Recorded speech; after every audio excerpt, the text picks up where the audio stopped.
The roof is closed here in Houston, Texas. If the temperature's between 50 and 80 outside, John Lynch, they'll close it. So there you go. And the Texans are hoping this won't be the close to their season. Both teams, as you look at Gary Kubiak at 5-7, they are still mathematically in the playoffs, but a loss could be the end of the road.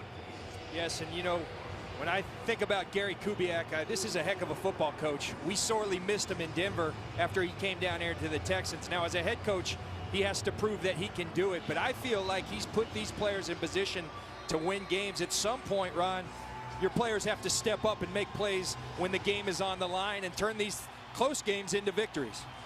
Only the second meeting between these two teams at the Seahawks' first game ever here at Reliance Stadium. Houston wins the toss. They will receive. This is Andre Davis inside the 5.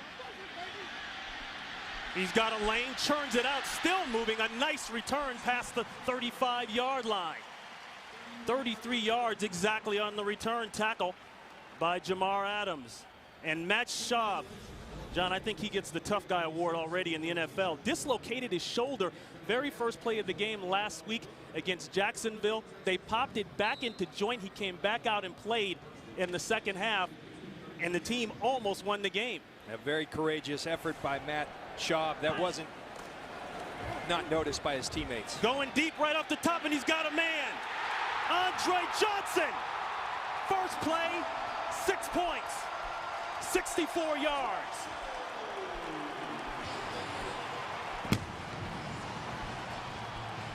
I tell you what, Matt Schaub told us we aren't going to see many looks of Andre one-on-one. When we get him, we better take advantage of it. And they saw it on the first play. Andre Johnson on Marcus Trufant, best receiver on their best corner, and he ran right by him. That's what makes this guy such a special player. He can do it all at the wide receiver position, and a beautiful throw by the courageous Matt Schaub. Johnson has been getting it done since 2003, the former first-round pick.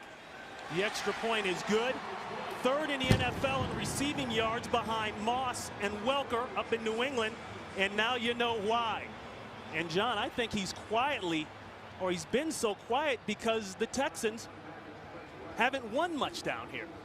Absolutely. He's probably the best player in this league that not everybody knows about. You see Andre Johnson working on Marcus Trufant, who was injured earlier in the year, but they felt like he was coming back. Jordan Babineau doesn't get over quick enough. They get the one-on-one with Andre Johnson. As I said, Matt Schaub said, we aren't going to see it much. When we do, we have to take advantage. Well, how about the first play, Ron? And what a statement, not only for the Texans, but especially for head coach Gary Kubiak, who, we've mentioned earlier, is under fire here. His job is in question.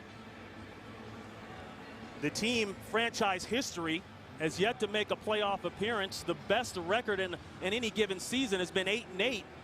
So a lot of people feel like the Texans need to win out and at least make the playoffs in order for Kubiak to stay next year. Well, you know what? His players, I told them in the open to step up on big-time games, and two of their big-time players right here, Matt Schaub, who, you said it, Ron, showed the ultimate in courage last week with a dislocated shoulder coming back into the game.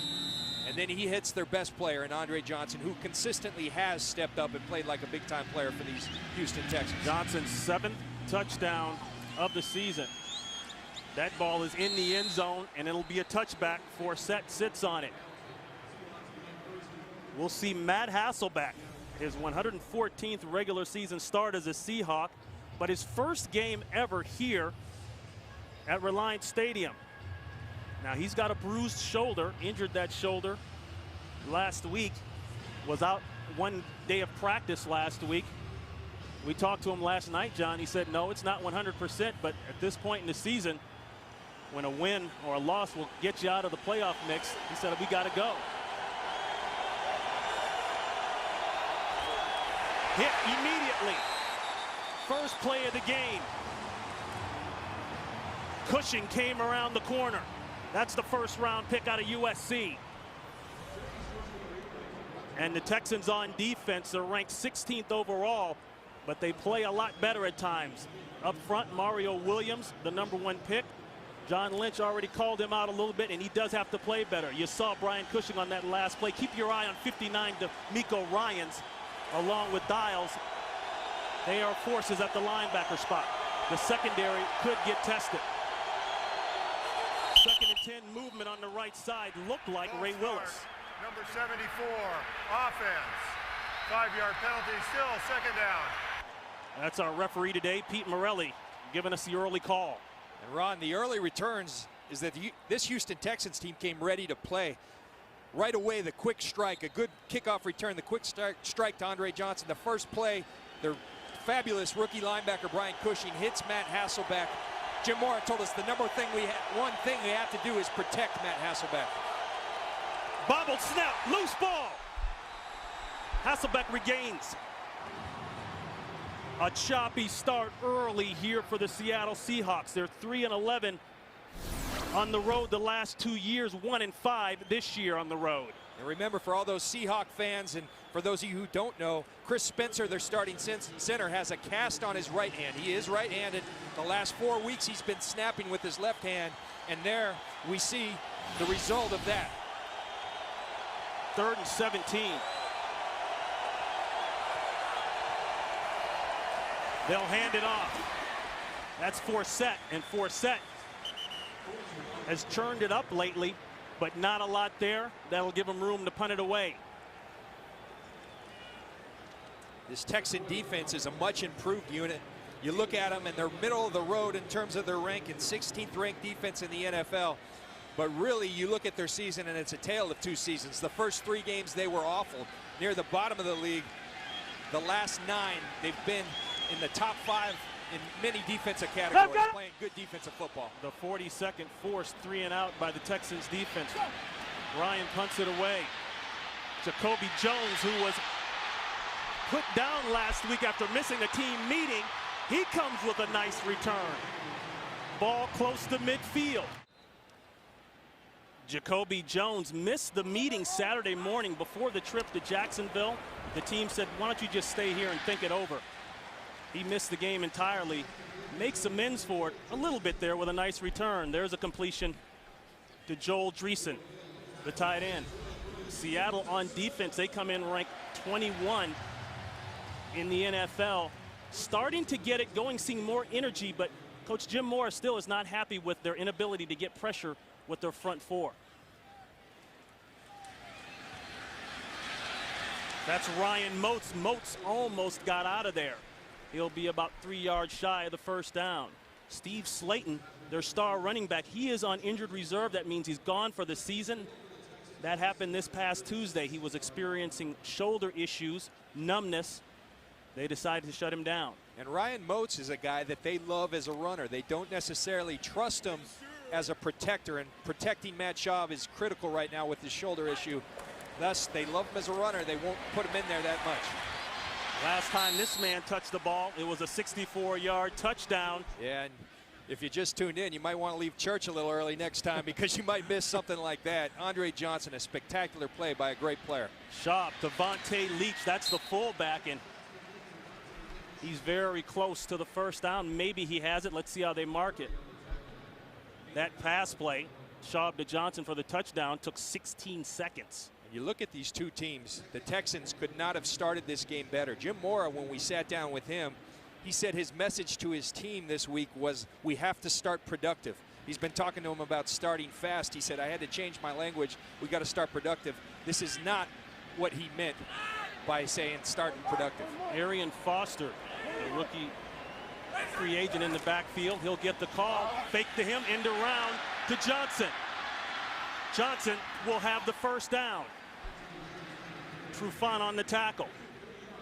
Here we are early in the first quarter, and Andre Johnson, we've seen him go deep, get the ball that way. We've seen him with the little bubble screen in the slot. Now we see him come in motion.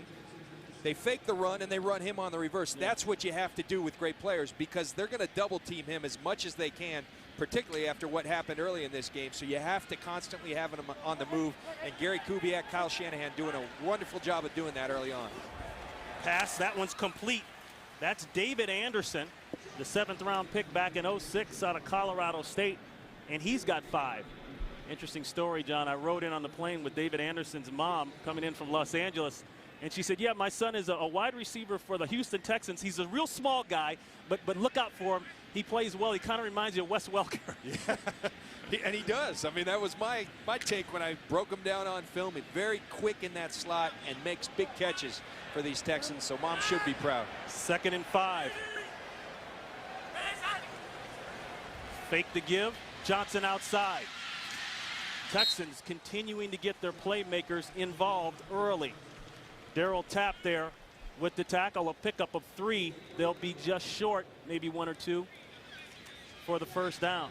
When I sat down with Andre Johnson this week, he said, John, every year I try to take a part of my game and get better at it. And this year the big emphasis was I've always been a down the field guy. The coaches wanted to put the ball in my hands right at the line of scrimmage with quick screens, bubble screens, and let me run. We've seen 2 of them early, and they've been very productive. 3rd and 2, pressure, a hurried throw. Mebane was in the backfield early, tried to go outside to Walter, and that'll bring on a field goal try by Houston. And Matt Schaub not happy with his center, Chris Myers. I think Chris Myers snapped the ball early. Schaub wasn't ready, and thus you see the offensive line. I think Matt Schaub's right. A busted play, and the red zone, it's so critical. This league is becoming a red zone league. You have to score touchdowns in the red zone to win football games. Exactly, excuse me. 29 yards out for Chris Brown, the longest tenured Texan. He's played in every game. There's a happy Santa and maybe a not so happy coach right now, Jim Mora. And you mentioned, John, at the break, maybe this is a chance for him to get everybody together and say, hey, now let's not get in the hole too early here. Absolutely. As a head coach, you've got to rally your troops. You start on the road down 10-0 as you see Forsett get the kickoff.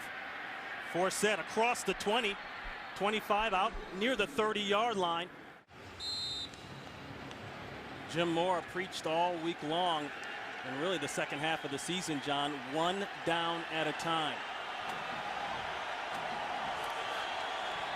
And he's hoping his team can do that and get some points going.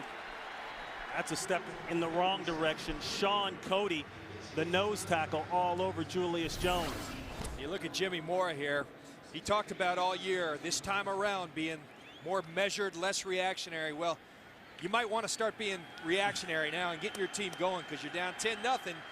They're still in this game, but you got to establish something pretty soon here. A loss of 1. Spread formation, 4 wide out look for Seattle. There's a throw and a catch. That's Branch, Deion Branch. And Branch will have it out to the 30-yard line. You know, Ron, and one of the things I think that has taken a little bit for Matt Hasselbeck and Greg Knapp, the new offensive coordinator, is to adjust to each other. You know, they call this system the West Coast, but as Matt said, this is completely different than I've played in. Right there you saw a 4 wide receiver look. A lot of stuff that Mike Holmgren used to do with Matt Hasselbeck. Those are the things that Matt Hasselbeck enjoys as a quarterback. 3rd and 6. Incomplete, intended for Branch again, but it's knocked away. D'Amico Ryans, the middle linebacker, is all over it. That'll bring on the punt team for Seattle. Well, we said in the open, your big-time players need to play big. For Houston already, Matt Schaub, Andre Johnson on the first play of the game. Brian Cushing in on the quarterback on Hasselbeck on the first series. Now D'Amico Ryans, your Pro Bowl linebacker, making a big 3rd down play. It appears to me as if the big-time players have shown up for this Houston Texans team. Now they've got to do it on a consistent basis. 2 straight 3 and outs for Seattle. Plenty of room for Jones. Looking for some help, needs 1 block to turn the corner. Can't do it. Great coverage by Seattle special teams, but a late marker goes down.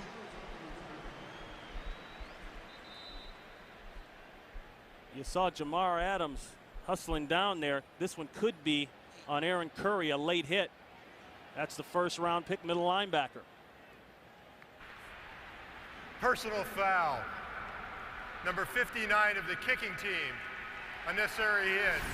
15-yard penalty, automatic. 1st down. Timeout. He's coming in right there.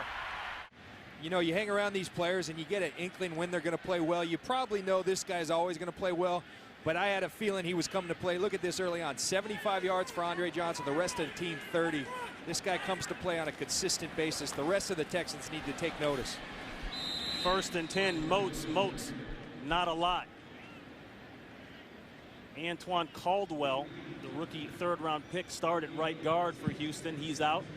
They bring in Chris White. They have been mixing the two pretty much all year long. And they're mixing at running back today, Ron. They're going to go with the three-man rotation. And right now, Arian Foster's in the game. Gary Kubiak told us in the first 15 plays they were going to script a couple runs to him.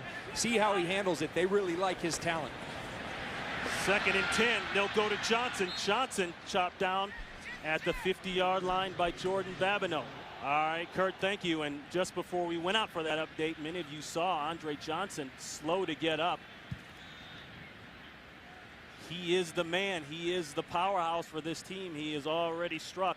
We'll get an update when we come back. And a lot of Texans fans, coaches, and players holding their breath. Andre Johnson goes down here. When he goes down, he holds his left side oblique hip area. You see him walking off with the trainers pointing to that oblique.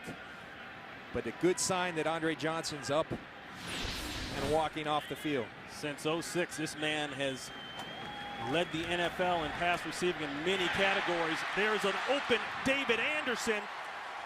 And Anderson has the first down as he's inside the Seahawks 25-yard line. And Pickup Ronnie, of 27 yards, tackled by Wilson. I think his mom might be right. That looks a lot like Wes Welker to me. You got that right. You get him in that slot, and that's what David Anderson does well. You put him there, he's so quick. He can isolate on that nickel defender, and that's a tough matchup. You know, Ron, from playing in this league, there's no tougher position than that nickel position. A lot of space out there, and David Anderson exposes the nickel corner. Yeah, a quick, fast guy is your nightmare if you don't get a jam on him in the slot because he's got a two-way go. Foster in the backfield. Foster almost broke out. He works just inside the 20-yard line. A pickup of 4. And Arian Foster was a free agent pickup from Tennessee. He's a guy that was highly coveted as a free agent, had some off-the-field issues that probably was the reason he wasn't drafted. If he came out his junior year, this guy was a high first, late second. They really like him.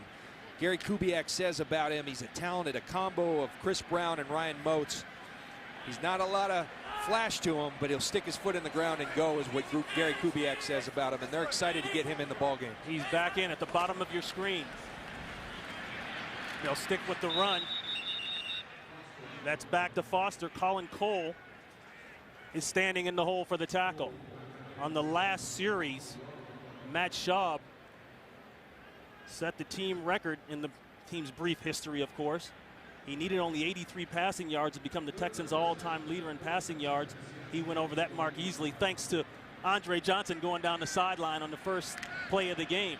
Schaub now 8 for 9 for 128 yards and a touch. See the Texans on 3rd down, 3rd and 7. Plenty of time for Schaub. Wide open. Doesn't get much easier than that. Walter now along with Anderson. Forget about Johnson. They are starting to pick apart Seattle's defense a little bit. A pickup of 9. And you look at this last replay, the best sign on this is right here. Andre Johnson running off the ball hard, and you see what he does for this offense. Even when he doesn't get the ball, he clears so much area because he's going to garner attention wherever he goes. A great sign for Gary Kubiak and the Houston Texans that Andre Johnson back on the field looks like he's moving well.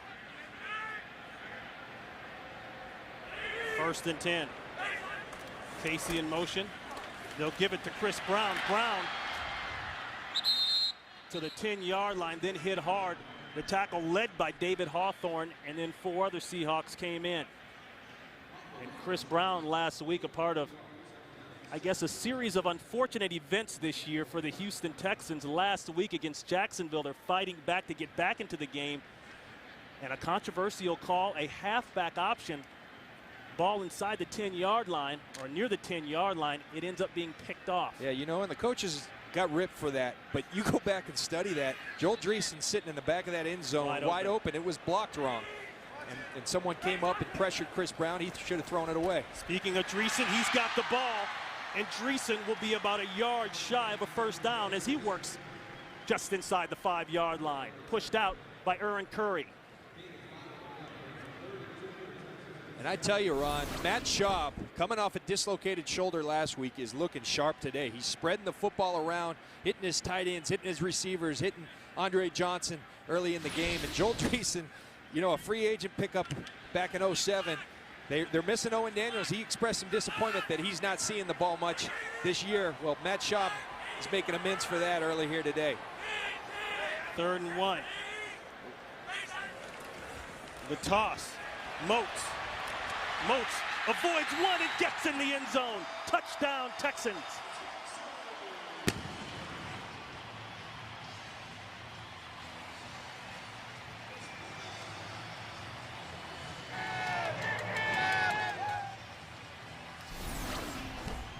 So watch David Anderson block down. Dwayne Brown, the left tackle, pulls. Ryan Moats running through tackles.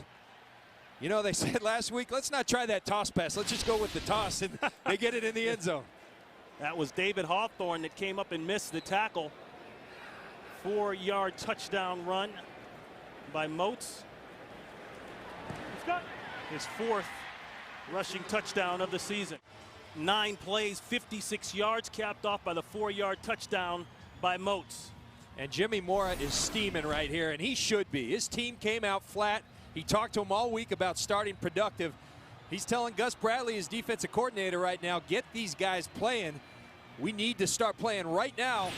And you know what? I like that from Jim Mora. That's who he is. He's an emotional guy that inspires folks, and he's got to do everything he can to get this group of guys back in this football game in a hurry.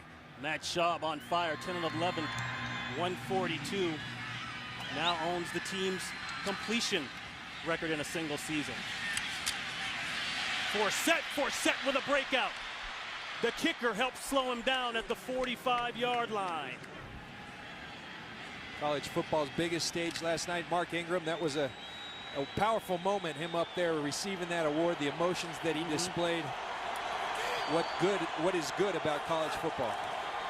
Forsett with a nice return, the end around to Burleson, and Burleson hit hard at the 42-yard line. Glover Quinn, that's the 4th-round pick out of New Mexico, didn't play last week because of a concussion, comes up hard. I was talking to his defensive back coach, David Gibbs, down on the field, and he said what attracted us to this young rookie on film back at New Mexico was his toughness. This is a guy who will come up and hit you, and looks like that concussion is feeling okay because he came up and struck Justin Forsett. 2nd and 8, they go back to Forsett. Forsett now only 5'8", 194 pounds, but let me tell you, he has been very productive, and they really like his ability to stay in and blitz protect. Are you sure you said 5'8"? Because I was around him yesterday. I think 5'7" is being generous, but Seneca Wallace reports to the game in their Seneca package. It's Justin Forsett, though, the right move by getting him on the field, because every time they give the ball to this guy, he is productive. They need him on the field more. They'll go with Wallace at quarterback. Hasselbeck comes off the field. Wallace will take it. The fake option, that's not good. He ran about 25 yards. The only problem, it was all sideways. D'Amico Ryans helped force him out. And watch D'Amico Ryans right here. They're going to go a little old spread option play. D'Amico Ryans says, one of the most instinctive players in the NFL. And look at that speed. I mean, Seneca Wallace is an athlete, and he runs him down along with Glover Quinn. Outstanding play by D'Amico Ryans. Ryans, one of the smartest guys on an NFL football field, graduated from Alabama early, an honor student, but plays with that ferociousness that a middle linebacker should. Partially blocked. It goes across the line of scrimmage. The Texans should get away from it. Looked like Kevin Bentley got a hand on it. Officially, that'll be 19 yards for the punt. Special teams playing well here. See Kevin Bentley breaking free right here. Going to come through, get his hand up, and Joe Marciano, the great special teams coordinator for these Houston Texans, everything is hitting on all cylinders. Offense, defense, special teams for Gary Kubiak's Houston Texans early on. Play action, looking deep, going deep, looking for Jones. Great coverage down the field. That's Josh Wilson running step for step with Jones.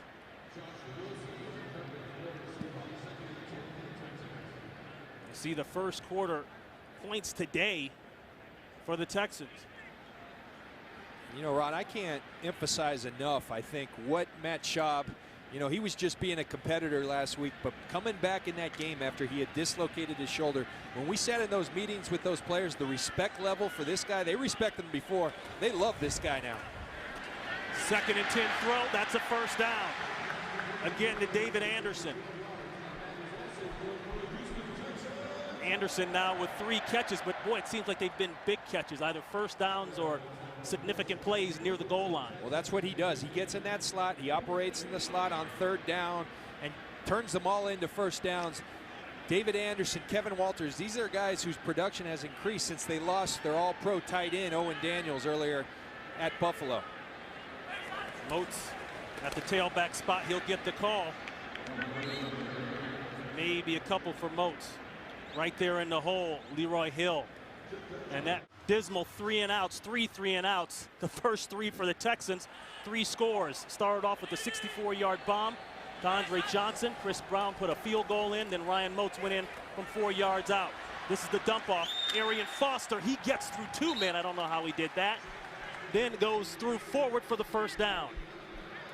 And Ron, this is during the commercial. Jim Mora, and he's not asking these guys, what do you think you should buy your mom or sister for Christmas? He's telling them, let's get ourselves back in this game. He's trying to inspire his troops.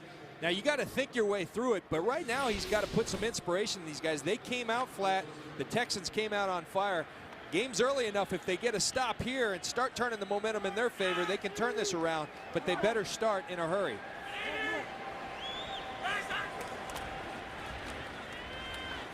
They'll go back to Foster. Foster just beyond the line of scrimmage. And Curry, he is hot about something. No gain on the play. Well, you're seeing Jim Mora, Gus Bradley starting to go to that pressure to get to Matt Schaub, first of all, and inspire his team with some energy. Mora drafted Schaub when he was a head coach down in Atlanta. Going inside, the heater, and it's a first down. Andre Johnson coming clean across the middle, and Matt Schaub let it go. 23 yards, and it moves the chains.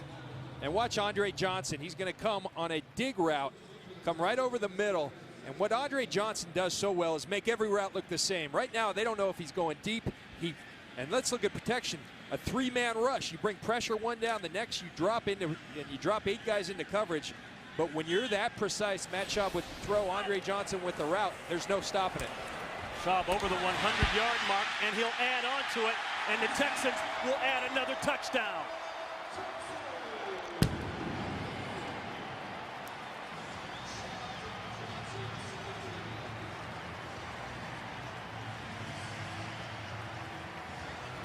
Well, Ron, it looks to me like these Texans are playing like a team that wants to keep their head coach around. They're playing inspired football for Gary Kubiak. And we talked about it in the open, their best players need to step up. Well, I've seen Matt Schaub, I've seen D'Amico Ryans, I've seen Andre Johnson. These guys are stepping to the forefront and playing big-time football. Brown with the extra point is 4-0 at home against NFC opponents. He's trying to make it 5-0.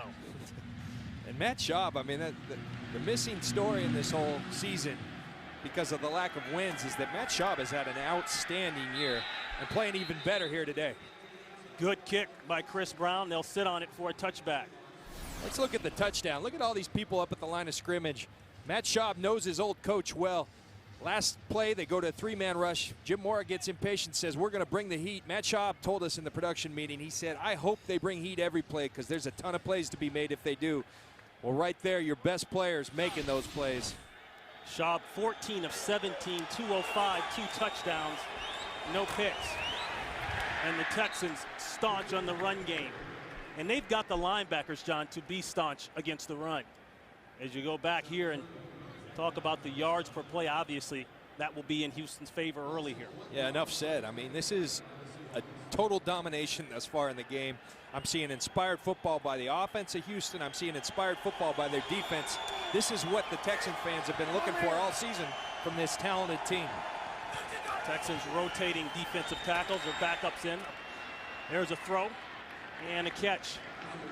That'll be the tight end, a guy that they have vowed to get back to this year but haven't been able to, John Carlson. And Carlson last year in only 9 starts had 55 catches. This year, he's only got 37, call it 38 after that one. Yeah, you know, in a large part of that run, their offensive line has been banged up and unproductive. They haven't been able to protect Matt Hasselbeck. They've had to leave John Carlson in to protect Matt Hasselbeck instead of going out on routes. 3rd down and 3. Ball's out. Just out of the reach of Deion Branch.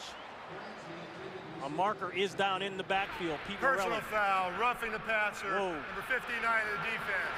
15-yard penalty, automatic first down. Huge break, a much-needed break for Seattle. And we'll tell you what Seattle has actually done. They made their first down of the game, that coming at the 11:42 mark of the 2nd quarter.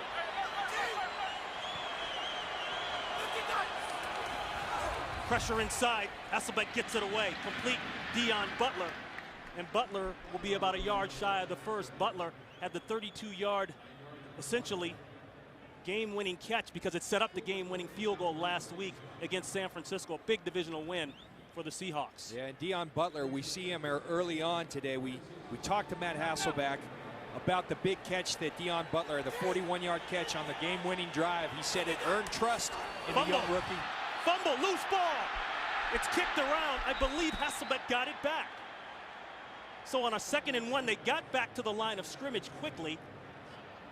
But that's the 2nd botched snap, and it turns into a loss of 4. And again, we told you, it's been 4 weeks now, but Chris Spencer snapping with his left hand, his offhand. He's got a cast on his right hand. Matt Hasselbeck says it causes him to have to stay in there longer, and clearly there's a problem with it today. The quarterback center exchange should be an easy thing, but Chris Spencer being injured, playing a part in today's game. 3rd and 6, fakes the 4-set, fakes the quick throw, held it, fumble.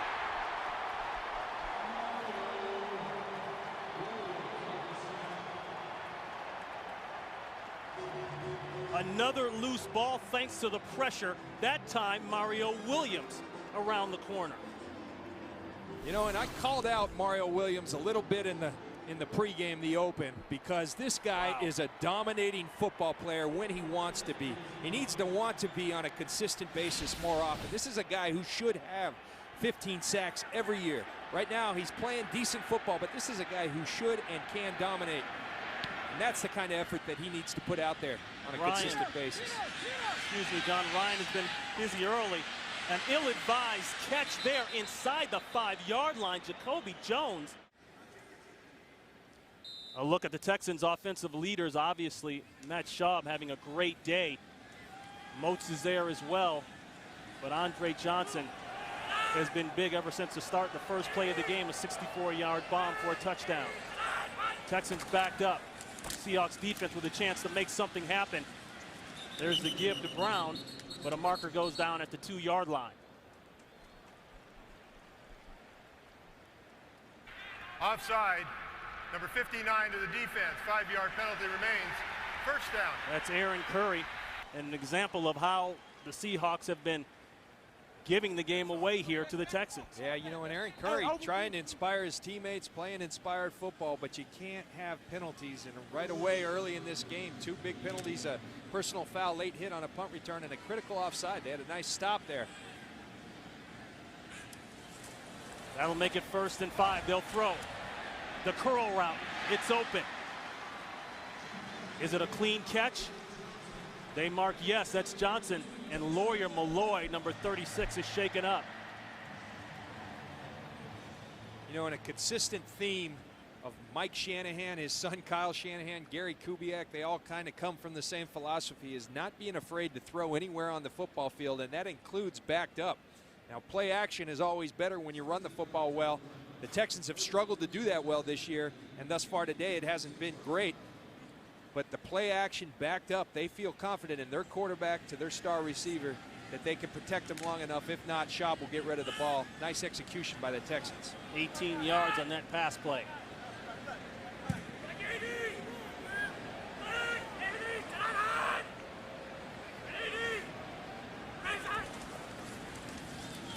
The give to Brown. Brown trying to get outside.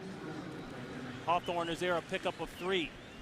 Both teams are in must-win situations, both locked at 5 and 7.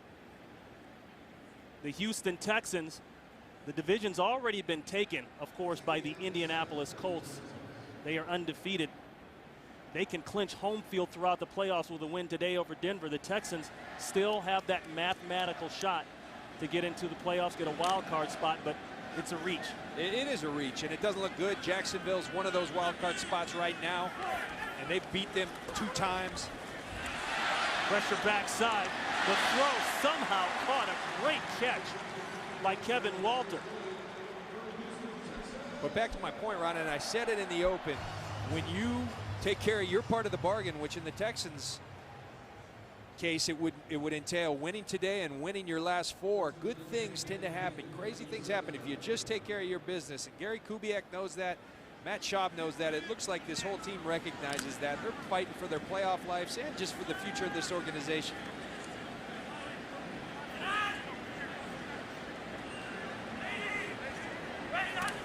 So 1st and 10 after the Walter catch. Going inside again. The curl routes, the inside stuff is wide open. And that's Jacoby Jones. And going back to something that Jim Moore told us last night, it goes back to the inability to get pressure on the quarterback. With the front 4. With the front 4, yeah. Exactly like Matt Schaub predicted he would. He said if they can't get pressure with the front 4 early, the heat's going to start to come. And the heat came right there. And as Matt Schaub told us, he invites that pressure. And you love to hear that from a quarterback. You know, I hope they blitz all day because there's going to be a ton of plays to be made. And thus far, it's proved true. And that's about as hot as you can be. They'll go back to the run game. That's Moats. Schaub, originally a 3rd-round pick of the Atlanta Falcons, as we mentioned earlier. Jim Moore, the head coach down there then. A lot of people don't really recall much of Matt Schaub's college career at Virginia, 2003 Heisman Trophy candidate.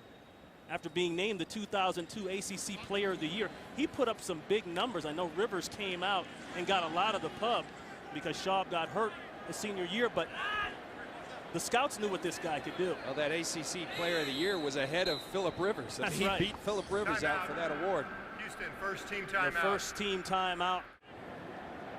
That Seahawks defensive coordinator, Gus Bradley, in his first year as Hawks DC, trying to slow down this Texans offense. There's another first down. Once again, Andre Johnson.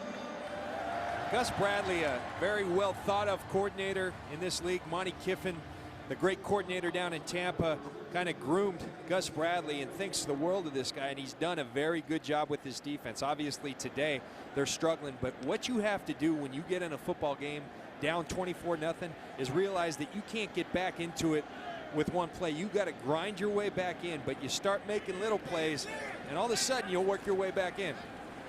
Play action, 1st and 10. The long crosser, Johnson again. Marcus Trufant on the coverage. At what point do you go to a pure double on this guy and not have the other guys kill you? Well, I think the genius that Kyle Shanahan and Gary Kubiak are doing right now, and it's exactly what Matt Schaub told us, is you move them around. You disguise things by his split. You don't keep them in the same spot. They're continually moving Andre Johnson, thus you can't get a double on him. But I think if you're Seattle, you better find a way to get that double and take him out of the game. Make someone else beat you. 26 yards on that reception. He's got 9 catches for 169 yards. The bootleg out the backside, the throw to the fullback. That's Vontae Leach. And Leach is just inside the 10-yard line. And I competed against Gary Kubiak a lot as an offensive coordinator when I was at Denver through OTAs and through the regular season. You do ones versus ones. I always said to myself, misdirection in the red zone. And there it is. That's Gary Kubiak's signature play. You're going to fake the boot. You're going to pull guys out. Misdirection. They're going to misdirection you. They're going to double move these safeties. I always had to have my A game when I was playing this guy as a play caller. Right now it's Kyle Shanahan who's calling the plays and doing a great job of it.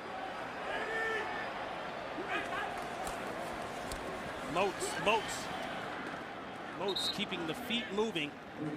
He takes it down to the 6-yard line. And Johnson with a career high and a half, but already over his season mark in terms of yardage, receiving yardage. Came into the game with a season high of 10 catches for 149 yards week 2 against Tennessee. Well, he's obviously eclipsed that quite easily.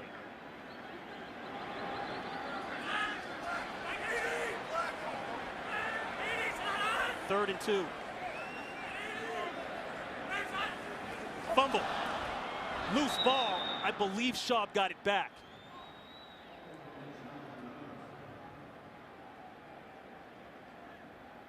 So a miscommunication with the snap aborts the play, and on comes Brown for the field goal attempt. And Seattle is very fortunate that they mishandled that snap, because that was touchdown Houston Texans. They brought an all-out blitz look. Matt Schaub had recognized it. Kevin Walters was as wide open could be to the flat, and that's where Matt Schaub was going. The Seahawks saved by the missed snap. 26 yards out, blocked. That is a live ball, and play is stopped. After the blocked field goal, it was recovered by a member of the kicking team, and So the ball blocked. Well, you're down 24-0 as a football team. You got to one play at a time work yourself out. And Craig Terrell, watch him right there, get his arm up and make the block. He kept 3 points off the board. I think that ball's got to be low coming out from that distance, not a long ways. And for that ball to hit him underneath the arm, near the armpit like that, that tells me a low kick. Well, it was a low kick to be certain, but great penetration. And the important point, big play by the Seattle Seahawks, the first really significant big play of the game for them. The third field goal block this year, kick block this year of Chris Brown's. There's the Brett Favre shovel flip, and it's complete to Burleson, and Burleson with a nice game. That's a first down, so Seattle here obviously thinking, let's get down the field and at least get some kind of points here before the half. That's good for 22 yards. You said it, the Brett Favre shovel. I competed against Matt Hasselbeck when he was a backup for Brett Favre, and he'd always come in the game and do things exactly like Brett Favre. He does have that improvisational skills, and great job by Matt Hasselbeck making a play out of nothing.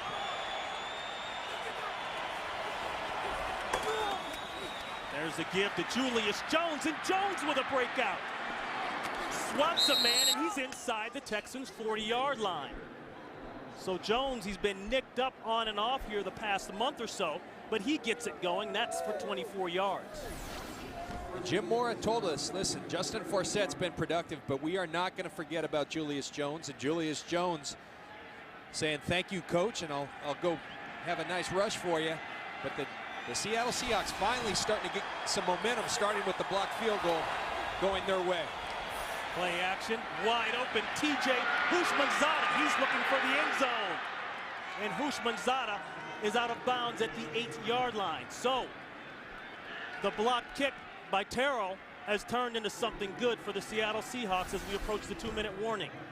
Watch TJ Houshmandzadeh work in the slot, going to work his way on a cross-country route across the formation.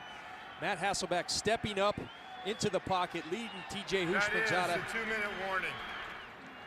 31 yards, that is the 2-minute warning. Look at this, Seahawks fans. First 4 drives, and then this drive, and only 3 plays, quite a difference. They dump it down underneath to Griffith, and Griffith will go down at about the 7-yard line. See Greg Knapp, the offensive coordinator for the Seattle Seahawks, as they try to punch this in. And again, you see Jim Mora, if they can punch this in, you grind your way out of this. You get a touchdown on the board, you get the ball back in the second half, you've got to slowly grind your way back into this game, and it could be a football game. Wallace in on that last play along with Hasselbeck, and a nice tackle coming down the line. D'Amico Ryans, the team's second leading tackler. Will be a 30-second timeout. And a timeout called by the Texans. They have 1 left. Hey, Ronnie, you know, I like good defensive football, and I'll pay to watch this guy play right here. Sideline to sideline. You talk about instincts, and you talk about flying to the football. Oh, my goodness, what a play. This guy, and you see it week in, week out. I think there's been a perception that maybe his game has slipped a little because Brian Cushing's leading the Texans in tackles, and Brian Cushing has been outstanding, but no doubt about it, you talk to anyone on their defense, this is the heart and soul of this defense. Still playing at a high level. And you see the conversions on the day. But the Seahawks, really, as far as I'm concerned, in a must-score situation. And a 6-point must-score situation. Exactly. No field goals here. You need touchdowns.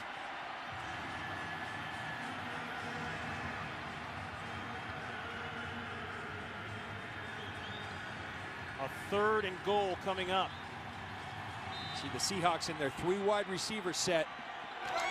I would look to TJ Houshmandzadeh right here. That's why they paid him those big bucks to get open in situations like this. He's up top, along with Burleson. Looking left, throws inside, it's caught. That's Carlson, touchdown Seahawks. Texans arguing that he was shy. Now we're under 2 minutes. Any review will have to come from upstairs from the review booth. It will not come from the sideline. So John Carlson right here working on a little option route. The defender's inside, so he pushes outside. Matt Hasselbeck with a very nice football. And John, this play is being reviewed by the replay booth. That's Carlson's maybe 4th touchdown of the season. We said earlier, very quiet last week against San Francisco. Only 1 catch for 9 yards. Remember at home, and Pete Morelli going under to take a look at this, it's where the football is when he gains possession. It has nothing to do with his feet. It's when he gains possession where the football is. I thought he broke the plane. I think touchdown as well. Yeah, that's an easy one. But stranger things have happened when referees go under the booth. And watch, he does bobble the football, but I think even when he finally does gain possession right there, I believe he's across the plane. The only possible argument would be once he secured the ball, because we saw it move, then where was he in relation to the goal line? And I still think it's very close, but I still think he's on the plane of the end zone, and I think this should be a fairly quick one for Pete Morelli. Jim Mora went from fumes to smiling there as the team was going down the field. Well, touchdown drive will do that for you. You know, and you know, it's all right. Again, I think you have to learn from your experiences, and Jim Mora told us he studied Mike Holmgren a lot when he was an assistant under him. He wanted to come back and do some things differently this time. But to me, what's always appealed to me about this guy, he's an inspirational, he's a fiery guy, and he needed to be fiery for his team. So let's take another look.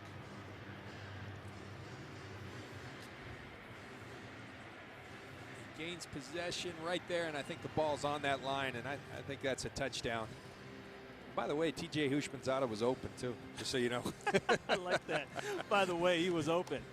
Seahawks working on a 6-play, 84-yard drive, capped off with a touchdown maybe. We're in replay mode. The play was challenged upstairs from the booth. After reviewing the play, the ruling on the field will stand. Touchdown. So as we suspected, touchdown, Seattle. And they'll go for 1 here.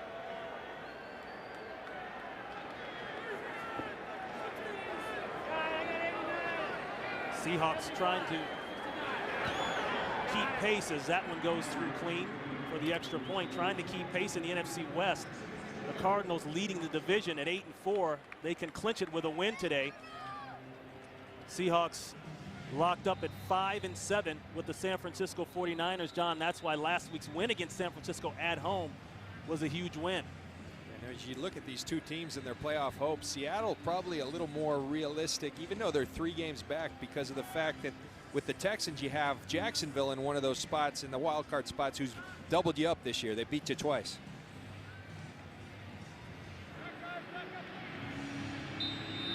So Jim Mora, his spirits are starting to lift here. And remember, Seattle does get the football back to start the second half, so all of a sudden You know, they keep the Texans off the board. They go down, score another touchdown. You could have a 10-point game. You can't climb back into these football games. We spent some time with him. You had the feeling that he said, all right, it's time to put this team on my back, and he certainly has done that with the help of Matt Schaub here today. His 5th 100-yard receiving game this year, his highest receiving yardage mark this year. That for Andre Johnson. They come out throwing again, not getting their foot off the gas.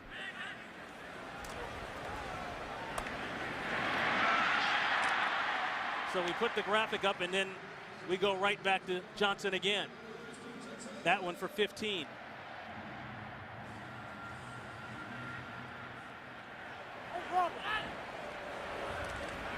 Hurry up mode. Marker goes down. Play is stopped. Ball thrown out of bounds.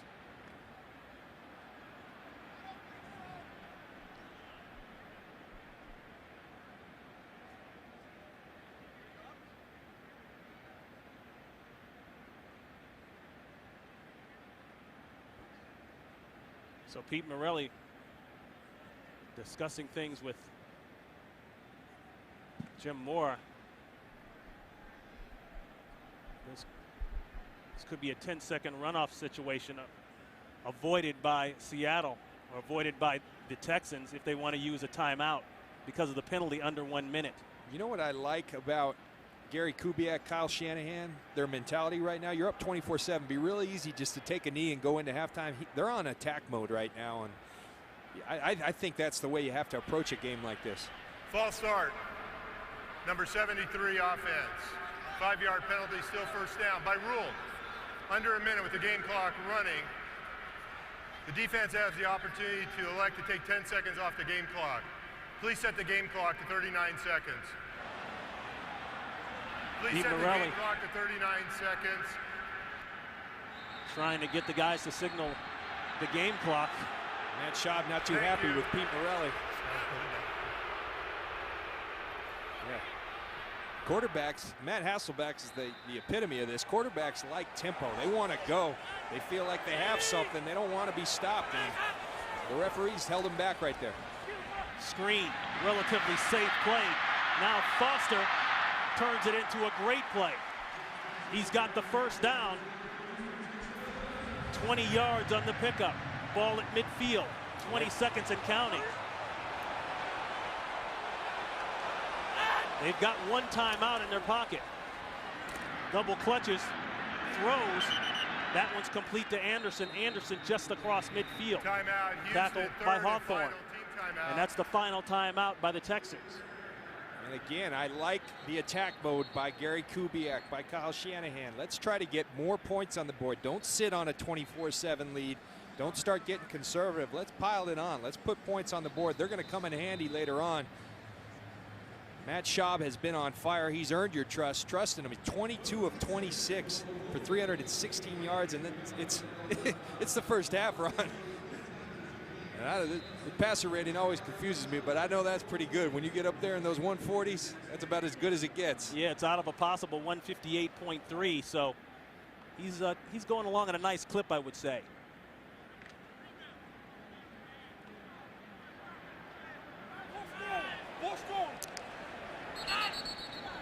Play stopped again.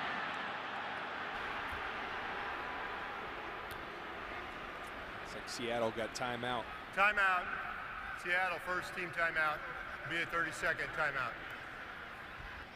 The Texans lined up in their Hail Mary situation with a bunch out to the right, and I think Jimmy Moore wanted to make sure that they had the right defense for that situation. Seattle, a big divisional win last week, as we already mentioned, 20-17 at home over the 49ers. For the Texans, they lost to Jacksonville 23-18 after fighting back from a 17-point second quarter deficit at a season high 4 sacks, a goal line stand on Maurice Jones-Drew, but one really bad offensive play, the halfback option that was intercepted. That was the difference in the game. 2nd and 5. Wide open and will probably get out of bounds. Stopping the clock is Foster with 1 second left. Talk about perfect execution, everything going the Texans' way today. Yeah, and I think the young rookie, he is lucky he stepped out of bounds. But a great job by Matt Schaub getting the ball in the flat, and Arian Foster getting everything he can. He took a little closer than Gary Kubiak probably would have liked. But the most importantly thing, he got out of bounds to set up a field goal for Chris Brown. Last field goal was blocked by Craig Terrell. This is from 48 yards out. He's 1 from 4 from this distance. Got enough leg, but it's drifted. So the Seahawks dodge another bullet. Field goal is no good. They get their points before half and avoid points here going in at half. Chris Brown having a rough year. You know, now 14 of 22 on the year for these Houston Texans. And 24-7. That will be how we go in at half. And Andre Johnson, you see 10 catches, 184 yards, a season high game for him. And it started off on top. In case you guys missed it, first play of the game, Schaub to Johnson, 64-yard touchdown, and they kept it rolling from there on. Yeah, it never stopped. I mean, they started with the first play of the game going deep. They got it to him short. They got it to him intermediate. They got it to him long again, crossing routes, reverses. They've a beautiful job by Gary Kubiak and Kyle Shanahan at getting the ball in your best players' hands in a big game. They need this football game for a lot of reasons. They're trying to save Gary Kubiak's jobs. And as we said throughout the first half, Andre Johnson, you had the sense from being around him. He said, guys, it's time to get on my back and let's go. 8th year of the existence of the franchise here in Houston. No playoff appearances. Their best finish, 8-8. But still mathematically alive along with Seattle in the playoff hunt. That's Ben Obamanu, and Obamanu just past the 25-yard line. Nice job by the coverage unit, the kickoff coverage unit of these Houston Texans. They're one of 3 teams in the league that are #1, or in the top 10 in both kickoff coverage and punt coverage. Joe Marciano, the outstanding special teams coach for the Houston Texans, and his unit's doing well. So the Seahawks will take over 1st and 10. They'll mark the ball at the 27-yard line. Quick throw. Hasselbeck was hit as he threw it, but a nice gain on 1st down. That's Nate Burleson. And Hasselbeck slow to get up. He is hurt. Came in with a bruised shoulder. That's the throwing shoulder.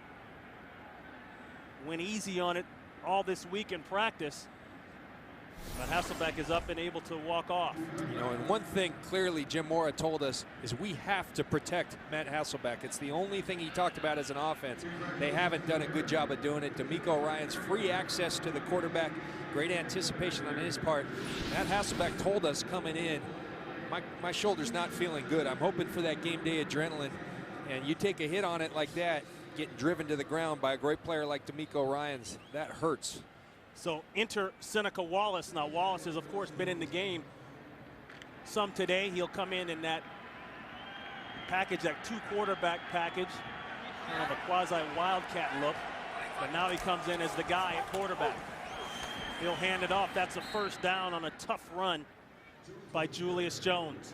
San Francisco's not been good to Matt Hasselbeck this year. Boy, you can see he could hardly stand up as they give again to Jones, hit by Antonio Smith. He could hardly stand up and make it to the sidelines there. And just putting it out there, being all honest about it, Hasselbeck, if this team is going to go, they're going to go because of Matt Hasselbeck. Absolutely, and you know, I think, you know, they lost their GM. He resigned this week, and whoever that new GM, you better address that offensive line, because you know, your franchise right now is at the quarterback position, and you haven't protected them all year long. Talking about Tim Ruskell, resigned 2 weeks ago. There's a loose ball, but recovered by Seattle.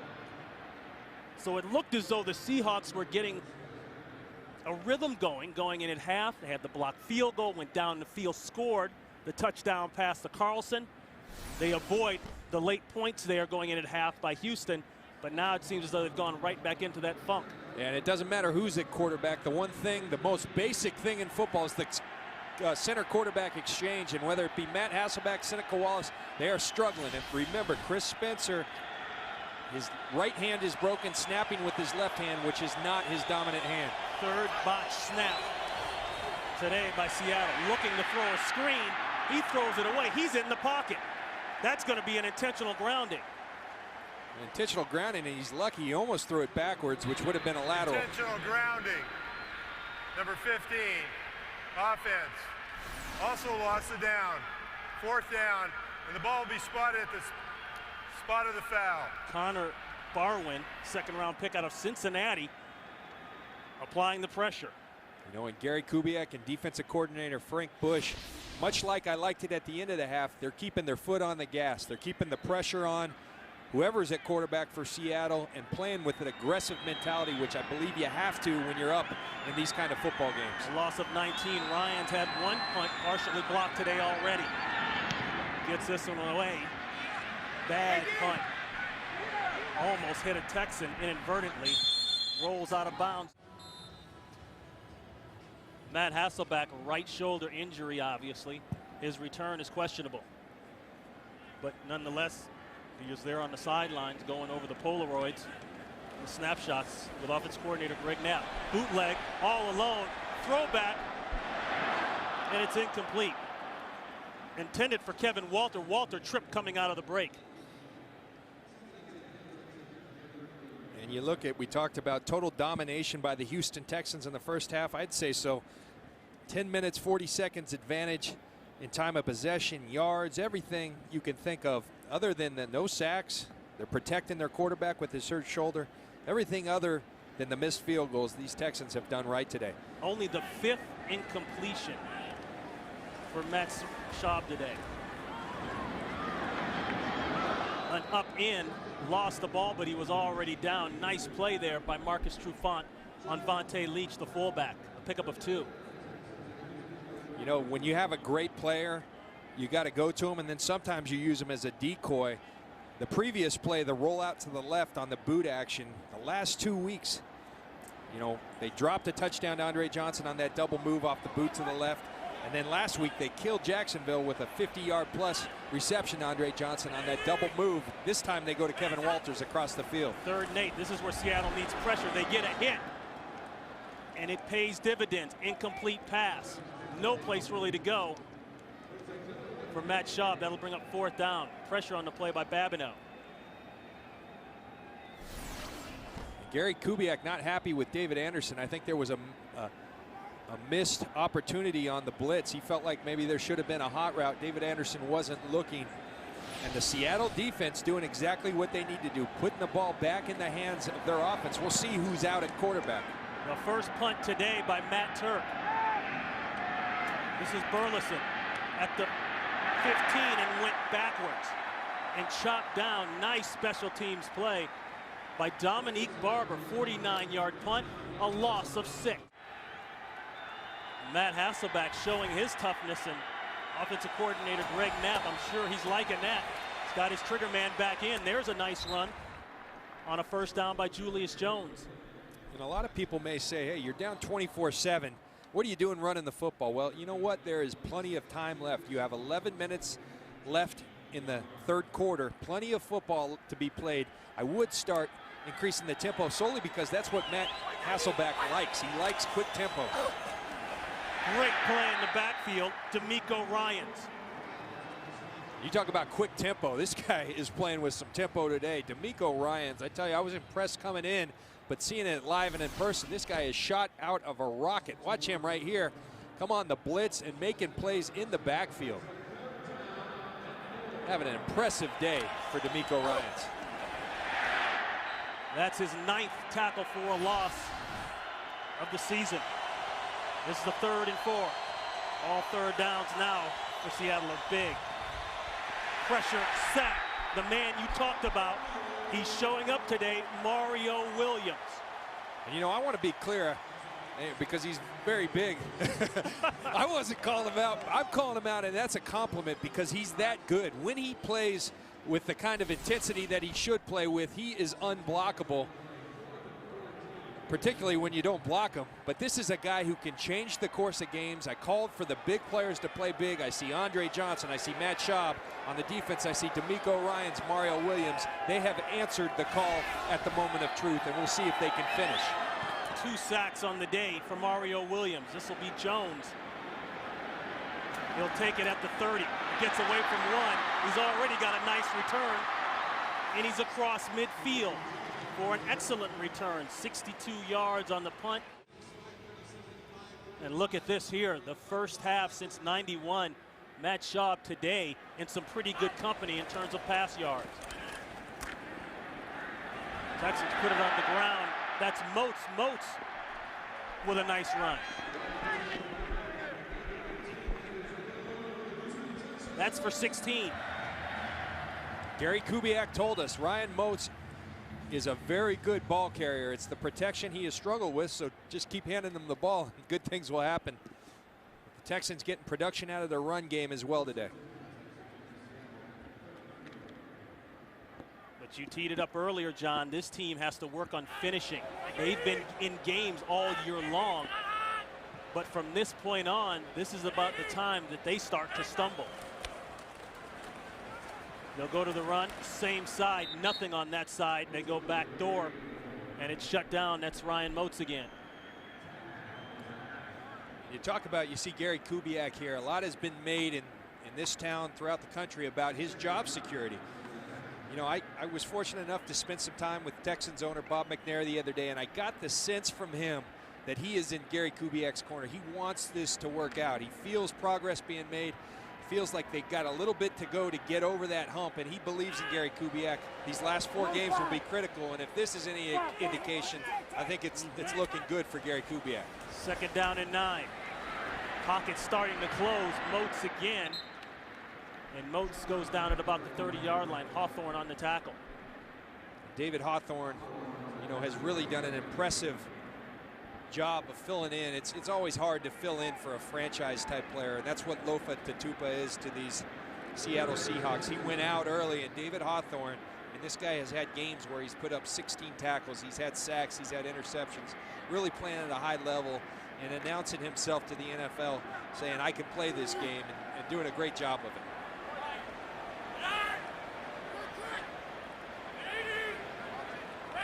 Pick up a 3 on the last play. 3rd and 7. The slant, and it's caught, and that's Andre Johnson for a 1st down. And John, I believe he spent some time talking to you about that slant route.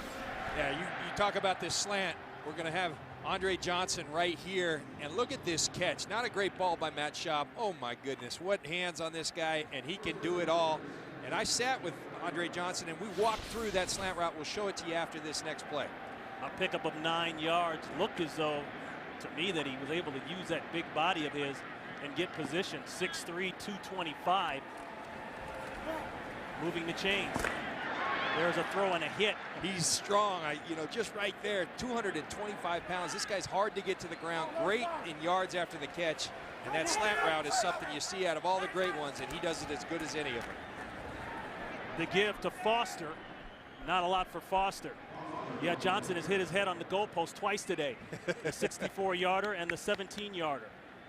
Well, he is explosive in every sense of the word. And what I like about him, we saw him do it deep.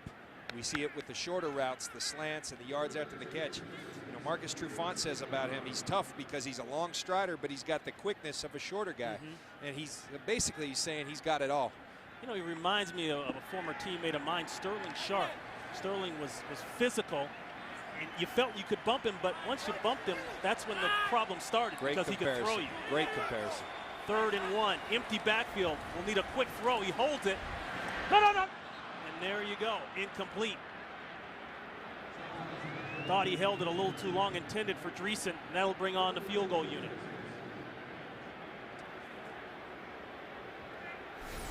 And we're talking a lot about Andre Johnson. You're going to see him just go to the flat, and that's who Matt Schaub wanted. And it looks like he might have had him, but the read took him elsewhere, and we'll see if Chris Brown can finally execute a field goal. Yeah, he's been no good on the last 2, one via block, and the other one was pushed to the right. This is 31 yards out. And he pushed that one, so he pushed it, it was already through. So it's good. So the Houston Texans haven't had a lot to feel good about this year, but they're feeling good today, up 27-7. The 31-yarder just inside the uprights on the 7-play, 36-yard drive. Obamanu comes out with a full head of steam, and he hits the wall at the 21-yard line. Seahawks fans will remember Kevin Bentley, the former Seahawk, came here last year in free agency, spent 3 years with the team. Now relegated to the special teams role pretty much here, and hustled down on that last kickoff and got involved in the action. 1st and 10 at the 20-yard line. They'll go to the run game. Nowhere to go for Julius Jones. A swarming defense, and going back to Bentley, you know, going against your old team, John, you've experienced that. I've experienced it. You definitely want to knock somebody out. It's like playing your little brother in basketball. You love him, but you want to beat the heck out of him. And he hits the wall. You know, we had that experience. You know, one of the oddest things for me, having to go tackle one of my best friends in the world, and Mike Allstott, which is hard enough to do. Yeah. But those kind of emotions come out. You want to play great against your old team. 2 tight end set for Seattle. Hasselbeck goes back to the gun. Long outside throw. It's complete. That's Deion Branch working on Glover Quinn, a pickup of 6. Now, D'Amico Ryans has been killing him on this A gap, which is right between the guard and center blitz. Matt Hasselbeck gets in the gun, and Julius Jones steps up and gives him enough protection. Good adjustment by Greg Knapp, Matt Hasselbeck, and this Seattle offense. 3rd and 6. Pressure inside. They don't pick it up. Sack. Brian Cushing cleans it up. A loss of 4. Tell you what, and Matt Hasselbeck doing everything he can do. He eluded one rusher in Dominique Barber, but it's Brian Cushing who stays alive right there, stays after it. This guy is a tenacious football player, relentless in his pursuit of the football. Matt Hasselbeck thinks he eludes one rusher, but here comes another. These Texans playing with a lot of defensive energy and pride. Ryan punts it away. Nice punt all the way back inside the 30-yard line. Here goes Jacoby Jones. Great coverage on the play by Seattle. Lance Lowry. Yeah, it's tough enough playing New Orleans, but when you do it without your starting quarterback and one of the best running backs in the league, and Michael Turner, that's a tough order. Play action, and they keep chucking it, and that's what happens. You're up 27-20 to 7, and it costs him. Marcus Trufant with the interception. His 2nd interception of the year, intended for Andre Johnson. And Marcus Trufant does a great job of sitting. It's a dangerous proposition when you're talking about Andre Johnson, but he gets a hunch, and he sits on the route. They go play action. They try to clear Andre Johnson out, make it look like he's going deep. And Trufant, a beautiful job of breaking on that football. Trufant, a very good football player who was injured early, starting to get back into his normal way of playing, which is at a high level. And they come out firing with the sudden change situation. The quick turnover, and he finds Houshmandzadeh at the 31-yard line. Now here, if I'm Seattle and I'm Greg Knapp, go to a high-tempo offense. That's what your quarterback likes. In and out of the huddle. You got to get in and out. You need to start putting points on the board. Most importantly, that's what Hasselbeck likes. Put him in situations that he can be successful in. 19 yards. Play action. Throw it again. Intercepted. Bernard Pollard, he could go house. No markers are down. Count it. 70 yards.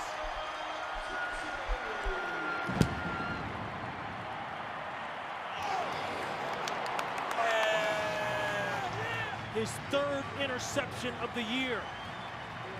For the guy displaced from Kansas City after being a 2nd-round pick. They didn't like him. He wasn't happy there. They said move on, but the Texans are happy now. And he's been excellent. Gary Kubiak raves about Bernard Pollard. Bernard Pollard, you're going to see him going to the flat with Justin Griffith. Matt Hasselbeck comes to his 2nd read, and Bernard Pollard makes an outstanding play. He's been a great acquisition.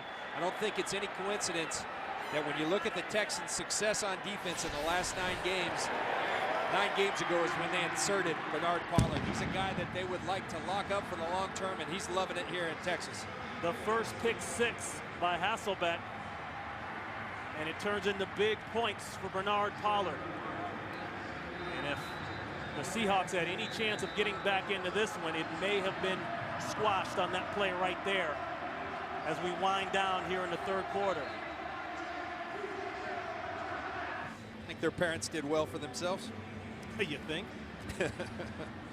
Two outstanding, classy young guys, but can play some pretty good quarterback too.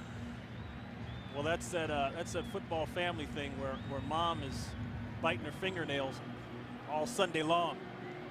She doesn't know who to cheer for when they play each other. One of those deals. Well, on The Simpsons, she can cheer for both of them. So Brown will kick it away. He's been putting the ball in the end zone on the kickoffs. That one a yard deep. That's Forsett, and Forsett stood up at the 20. And we just talked about Kevin Bentley, the former Seahawk, coming down, getting a little wood. So, John, a game that's turned around. It turned around the first quarter, started off fireworks. And talking to Chick Harris, the Texans running back coach, he said, in a game like this that you got to win, you get your players involved early. They got Andre Johnson involved early. Yeah, and like I said in the open, your big-time players needed to come to play today. You're playing for your season. You're playing for your head coach, and they respect Gary Kubiak. They want him to be around here. Well, the best way to do that is to come out and play big. Andre Johnson has, Mario Williams has, D'Amico Ryans has, Matt Schaub has. And you know, you started to feel the momentum starting to swing for Seattle, and Bernard Pollard had an answer for that. And there's a player down at the 20-yard line. Looks like Foster, Arian Foster. Foster, one of the 3 running backs in the rotation today for the Texans. Steve Slayton put on the injured reserve list. He had a rough year after having such a great year last year. And Foster was getting his run, signed off the practice squad week 10. Really a special teams player most of the last 2 weeks, but finally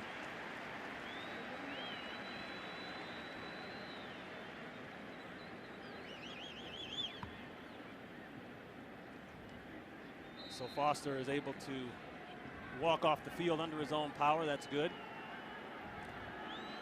So John, now if you're Seattle, you've obviously got to keep throwing the ball, right? You got to keep attacking. I mean, you can't let one interception diminish your spirit. You got to throw it, and Matt Hasselbeck comes right back out and does that to Nate Burleson.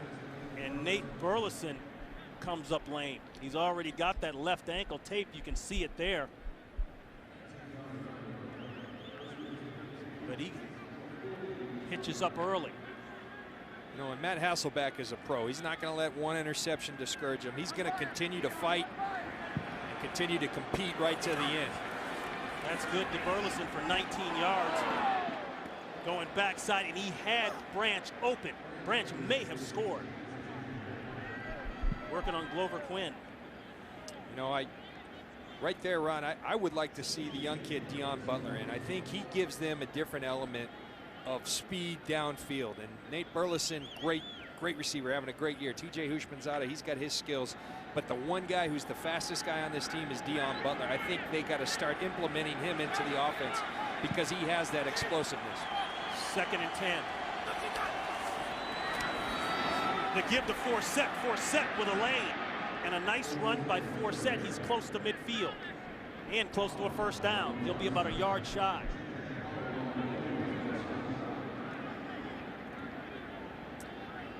Spent some time with Justin Forsett this week, and you know, what a joy to be around a kid like that that's so appreciative of being in the NFL. He's getting his opportunity of late, and he's making the most out of it. 3rd and run. 3rd and 1, and he gets blasted. Zach Dials hit Forsett right in the lane, the alley as we call it, and he's short. Listen in. I tell you, as a linebacking unit, I'm not so sure there's not a unit in the NFL playing better than this linebacking unit. You talk about D'Amico Ryans, Brian Cushing, and there you go. There's Zach Dials. 4th and 2.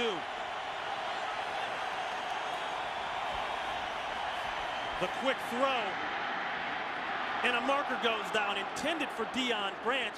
Hasselbeck was hurried on the throw, but let's check the flag.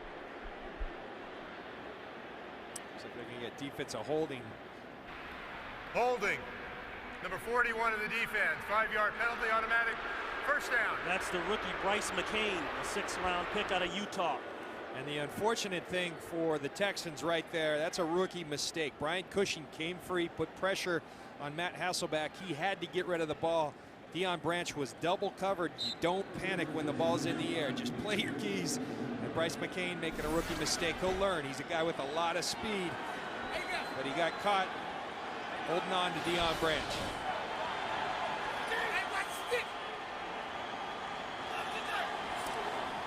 First and 10 throw. That's Butler, and Butler with a nice pickup, a first down. He's inside the 35-yard line. And when I talked to Jim Moore, I said, are we going to see more of him? He said, you will. And John, the thing you'd be impressed is everyone thinks of him as a speed guy, and he is blazing fast, but he can go across the middle. He can catch the slants. And I think it's time that they really start rolling this guy in the offense. I think he's a dynamic player that can open things up.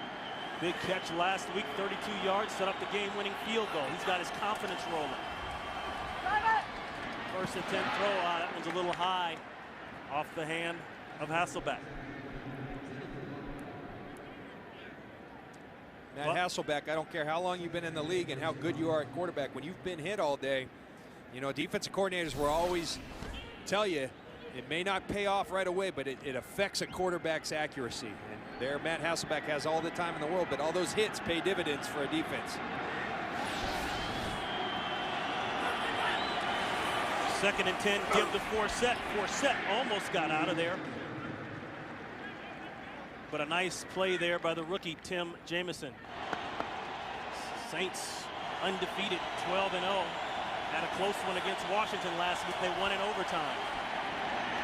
That ball almost caught, almost a circus catch. Still, a couple throws in a row now high. That one to Deion Butler. And the last couple high to Deion Butler, and it's going to bring up a 4th down situation, and Jim Mora doesn't hesitate. He keeps his offense out there, which he has to do at this point in the game. You're 9 seconds left in the 3rd quarter. You need touchdowns on the board. So this is a 4th down and 7.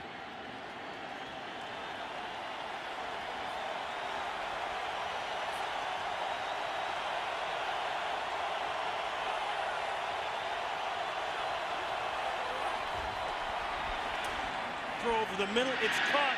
Fumble, was he down? Yes. Official is marking him down. TJ Houshmandzadeh. Ruling on the field is makes the catch. ruling on the field. He's down short of the first down. Yeah, it looks like he's just short. First down, Texans. That's right. And that is the end of the 3rd quarter. The Texans still up big, 34-7. The Houston Texans up huge, 34-7. Trying to go up even more. There's a nice run by Foster. Foster was shaken up a couple plays ago on a special teams play, but obviously he's okay as we look at the Texans offensive leaders today. And these are some of their best players, in particular Matt Schaub and Andre Johnson having big days when their team needed them most. And you go to that next play, or that last play, excuse me, Arian Foster. This is a guy that these guys are clearly excited with. He's a guy who worked himself off the practice squad, has been earning opportunities on special teams. They wanted to see him get going in the run game, and nice run by Arian Foster on that last play. They'll go back to Foster. His chance to show the team what he can do. Ad-libbing a little bit there, gets out close to the 45-yard line. This game started off fireworks on the side of the Houston Texans, a 64-yard touchdown. First play of the game, Schaub to Andre Johnson. And then it just seemed from that point on, the Texans poured it on. Chris Brown hit a field goal. Moats went in from 4 yards out. Johnson, again, 17-yard touchdown pass this time. It was 24-zip before Seattle knew what was going on. Yeah, they got woken up in a hurry. And Houston Texans, you got to give them credit. They came out firing on all cylinders. They go to Moats. Moats will have the first down, then some as he's across midfield. Mebane finally slows him up. The Seahawks didn't get on the board until late in the 2nd quarter. 4-yard touchdown strike to the tight end Carlson. But there's an injured Texan on the field. That looks like Chris Myers, the center. And John, this offensive line, they've had some changes. We'll step away and talk about those changes and check in on Myers when we come back. So Chris Myers is helped off the field. We're talking about the changes in the offensive line for the Texans. They've had them from the start. It started out with their long-tenured star Chester Pitts. He was injured, along with Frizzell. They lose their top 2 guards. Foster going backwards, then decides to go forward. Darryl Tapp on the tackle. When you talk about that offensive line, you know, you talk to Gary Kubiak, he said, John, one reason we've gone to throw in the football so much is because that's the strength of our team, and frankly, we just weren't running the football well. They lost Chester Pitts, one of the original Texans, and I don't think anybody knew what an influence he had on this offensive line. They said left tackle Dwayne Brown has suffered. They've all suffered, and then right guard Mike Frizzell goes down, and Chris Myers back in the game, but this offensive line has been banged up, much like Seattle's, and it's really affected this team this season. Myers back in as White had moved over to center for the play. Back to Foster, and Foster just shy of the first down. It feels like, and John, I think you alluded to this earlier, the Texans are going to have to consider bringing in here a franchise type of running back. I know you have Steve Slayton, he's on injured reserve, but I think that's something they at least have to consider. Well, I think so, you know, and I think they're hopeful that they find that they've maybe found their guy in a guy like Arian Foster. Remember in Denver, you know, that you didn't draft running backs back in that first round. You found the Terrell Davises, the Mike Anderson. Right. So that's what they're hopeful, that they can find that guy. I think it's more the issues are up front, and the offensive line, you know, really creates that run game. And loose ball. The Seahawks with an opportunity. That's David Hawthorne. Hawthorne getting his dance on, gets down inside the 30-yard line, but it looked as though that ball was knocked out by Aaron Curry. A pickup of 39 yards on the return. So finally a big play at a much needed time for the Seahawks. You see Ryan Moats coming through the hole with a nice cutback, and it's Aaron Curry who strips it, and David Hawthorne is very opportunistic, but Aaron Curry when he hits you, you know it. This guy packs a punch, and that's one of his great attributes. So good field position for the Seahawks, and they open up with a safe pass. A marker goes down. That's Deion Branch. But let's check the flag. Curry explaining how he did it. Personal foul. Grabbing the face mask, number 23 of the defense. Half the distance to the goal. Automatic first down. Dante Robinson, the first-round pick back in '04. He gets popped. You talk about Aaron Curry. I mean, this is a guy, the 4th pick in the draft. You expect big things out of him. I think they just have to be patient. Jim Mora knows that. They took some load off him a couple weeks ago. They took him out on the nickel and dime packages to help him. Not because they didn't think he was good enough to be there, but to help him get the mental part of the game down. Hasselbeck to throw. Houshmandzadeh, and Houshmandzadeh is out of bounds at the 11-yard line. Houshmandzadeh was not happy after that last failed 4th down attempt. See TJ Houshmandzadeh there. And I think Matt Hasselbeck was upset with himself because he saw Dante Robinson jump the flat. Maybe he wanted to go to Deion Branch in the back of that end zone. But remember, Matt Hasselbeck and TJ Houshmandzadeh in their first year together, still learning each other. A loss of 2 going in zone, and it's well covered. Intended for Butler. McCain on the coverage.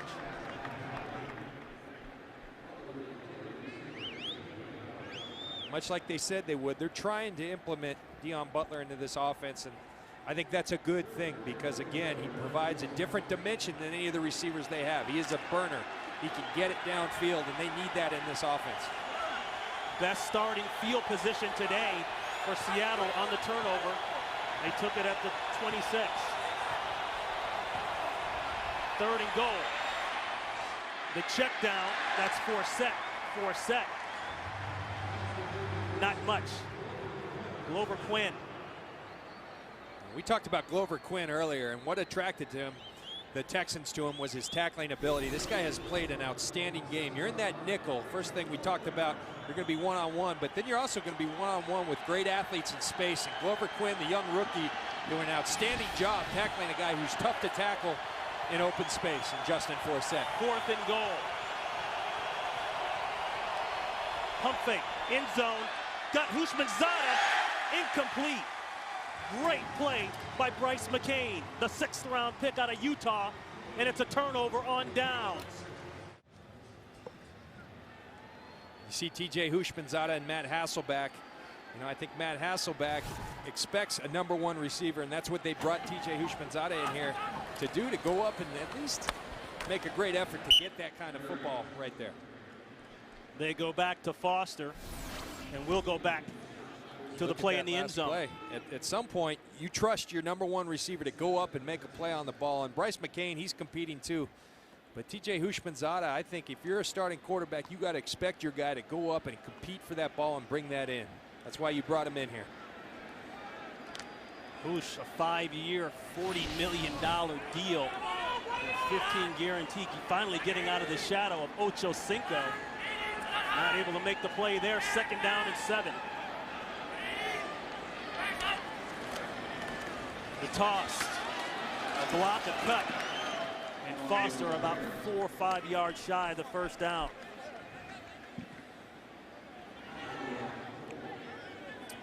And this was 2 series ago, and again, I go back to these guys are just starting to learn each other. You know, it takes a while to get that chemistry, and Matt's trying to, TJ's a very emotional guy, and he's trying to keep him cool, and you know, but again, I think if, you know, I don't know, Ron, you tell me if I'm wrong, but you expect a guy like TJ Houshmandzadeh to go up and get that football. No, you're not wrong. I mean, we talked all day about the big-time players making the plays for you if you're going to win. 3rd and 4. They'll keep it on the ground, as you might expect, up 34-7 to move the clock. That's Chris Brown. Timeout, Seattle. First And a team timeout called by Seattle. So the Texans will punt it away back deep for Seattle. Justin Forsett. They've had Burleson there all game long, but Burleson tweaked that ankle on a pass reception up the sideline. So this will be a chance for Forsett to make a big play. Angled punt. Forsett sheds one, heads up field. He's still going. Coming backside, he didn't see that. Tackled by Bryce McCain. Started off with a good return, but the pursuit caught up to him. 8:03 to play here in the game. Seattle will take over. Ball at the 38-yard line. Play action, looking for a crosser, has to go down to the safety outlet. That's Julius Jones. Jones will have about 3. Tackled by Cushing. And I tell you what, Ron, this Brian Cushing does things that you don't see from 10-year veterans. The way he just held off. Watch John Carlson running the corner route, and watch Brian Cushing right here. A great player can hold off the deeper route to the corner and then break up and make the play with no extra yardage. Very instinctive young player that does things that veterans who've been in this league for a long time can't get done on a football field. Throwback screen, Forsett. Justin Forsett is still moving. Forsett inside the 30, inside the 20, down at the 26. Check that, down at the 16-yard line. A great run, finally brought down by Dominique Barber. Ron, I say this every time we cover the Seattle Seahawks. They cannot get this guy the ball enough. Every time they give it to him, good things happen. The guy is a football player. He doesn't look the part, but he plays the part. He picks up 42 big yards. Seattle got back on the ball fast, hurry-up mode. They give to Jones, and Jones, look at Jones. He'll take it down to about a yard shy, maybe 2 of the 1st down. And I think to be fair to this Seattle team, you know, we talked about the injuries to the Texans offensive line. This is an offensive line that lost their Hall of Fame player in Walter Jones. They thought they'd have him back early in the year. They've played 4 left tackles. They've played 3 left guards, starting to get some continuity up front. Oh, that ball nearly intercepted. A marker goes down late, intended for Houshmandzadeh. You saw Dominique Barber fly in front of his face, almost picked it off. I think they're going to get Glover. Oh, looks like they might get TJ on the offensive pass interference. Pass interference. Number 84 You're right. of the offense. 10-yard penalty still, second down. Well, that's a big penalty.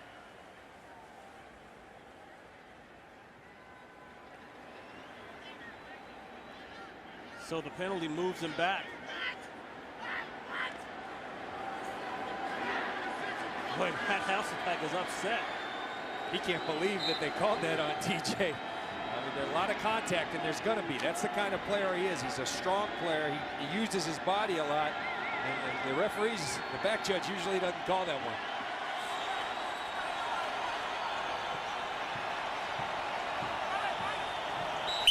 Movement. False start. Number 74, offense. 5-yard penalty still, second down. That's 2 today on Ray Willis. He had one early in the game. And you know, there's certain times in a game when you get certain looks. And Matt Hasselbeck, as you listen in, Matt Hasselbeck really liked that look. They went to their single high safety. You had matchups, 4 one-on-ones all over that field. He wanted that play. 2nd and 18. Texans were screwed up a little bit. They didn't have their men in the right position. That ball caught by Deion Branch. But you saw at the last minute, Dominique Barber running out. No one had actually walked out to cover Branch initially. Yeah, and I think a very alert play by a young rookie, because that's not his coverage. You don't have a safety one-on-one. And a wide receiver, he sees him uncovered, and he comes and saves a touchdown. 3rd and 11. Going for the end zone.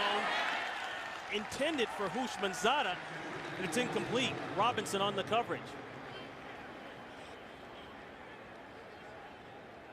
And you know, it just appears to me that these guys, I don't know if TJ's limping, because it doesn't appear that he comes out of this break with any juice. I'm thinking touchdown right when they snaps himself out of this break and kind of just stops on the football. I think he pulled up a little lame. I don't know.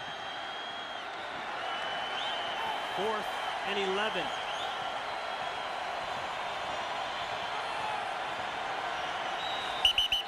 Movement. 74, false start.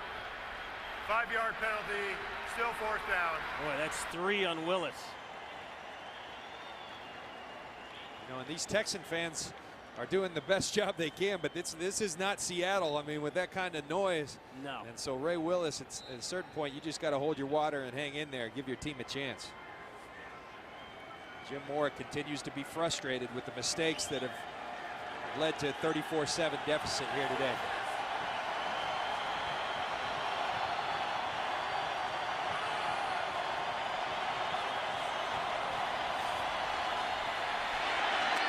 The check down, he'll have to do a lot. That's Forsett, and he can do a lot. And he works back to the 15. Well shy of a first down. It'll be a turnover on downs.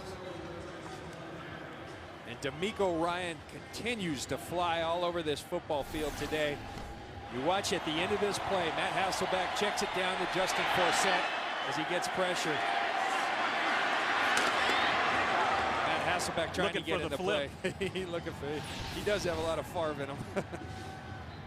But D'Amico Ryan's playing at a high level, and buddy, you're earning a lot of people's respect with your play here today and throughout your career. Some good linebackers on this team coached by Johnny Holland, the linebacker coach. A bunch of high motor guys that like to hit. That ball flipped up, almost intercepted, intended for Johnson. 2nd down and 10. They'll keep it on the ground. Foster with a couple. Again, Gary Kubiak, Kyle Shanahan trying to get this running game going. They're going to continue to run the football, not only to run out the clock, but when you sit down with Gary Kubiak, he'll tell you, John, have you ever seen me only boot 15 times this far into the season? This offense is built and predicated around running the football and play action off it. It's hard to run play action when you aren't running the football effectively. And these Texans this year are the 31st ranked run team in terms of yards per carry, 29th overall. They've got to improve. I mean, you're talking about Alex Gibbs, the offensive line coach, the architect of the zone scheme. Yeah. These guys know how to run the football, but up front, the injuries have just not allowed them to. He's also the architect of cut blocking. That one incomplete. A lot of D linemen who don't care much for Alex Gibbs. They hear the word Alex Gibbs and they start frothing up at the mouth and shaking, and because he had those guys out there in Denver cut blocking guys for a long time. There's a look at Alex. Yeah, he did, and he did it well, though. You know, people don't like it, but they typically don't like things that are successful against them, and for a long, long time that was successful. And Mike Shanahan and Alex Gibbs came up with that zone scheme, and you're right, a lot of defensive linemen didn't like it, but it put up numbers. So this is Turk punting away. Seahawks most likely their last chance of the day to get some points. That ball will roll dead at about the 41-yard line. 43 yards on the punt. And the Texans fighting to stay in the hunt, to stay within the rear-view mirror of the Jacksonville Jaguars and the Denver Broncos. You can look at their remaining schedule. Of course, it helps to play the Rams. Then they'll go to Miami and finish up at home against New England. And I'm telling you, I said it in the open. You take care of your business, strange things happen in this league, and it may seem it would take a minor miracle, but you take care of your business. You went 4, and if today's any indication, they've got every opportunity to do that. Good things tend to happen. There's a throw and a hit, complete though. Deion Branch held onto it. Cushion gave him a little lip service, and then said, look at the scoreboard. Ron, your old teammate Johnny Hall, the linebacker coach, is going to be proud of his charges today because they are putting on a show. They are hitting. That intended for Jones, incomplete. A look around the league right now.